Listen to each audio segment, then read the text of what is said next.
Nagtulong-tulong ang iba't ibang bansa kabilang na ang Pilipinas para sa kaligtasan at kapakanan ng mga seafarers sa buong mundo.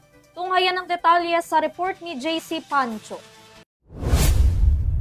Nagkaisa ang Pilipinas at iba pang maritime nation sa panawagan para sa mas matibay na proteksyon at karapatan ng mga seafarer.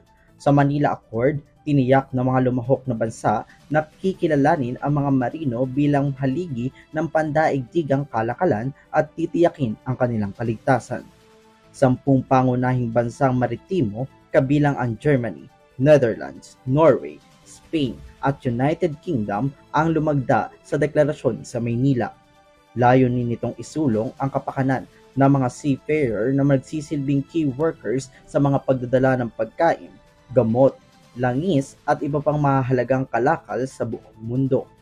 Ngunit nananatili ang mga banta gaya ng pandemya, sakuna, digmaan at mga ilegal na pag-atake sa karagatan. Kasama rito ang mga insidente ng piracy at pagdukot tulad ng mga ulat ng ilang Pilipinong tripulante ng MV Eternity ang dinukot ng Houthi rebels sa Red Sea noong Hulyo. Ayon kay Ambassador Carlos Sorreta, sisikapin ng Pilipinas na makuha ang mas malawak na suporta para sa deklarasyon.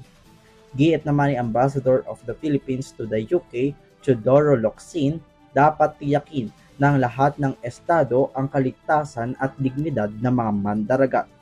Higit 20% ng mga seafarers sa buong mundo ay mga Pilipino. Kaya mas higit na mas mahalaga para sa bansa ang mga hakbang upang mas maprotektahan sila. Para sa EuroTV News, JC Pancho, sumasaludo sa bawat Pilipino.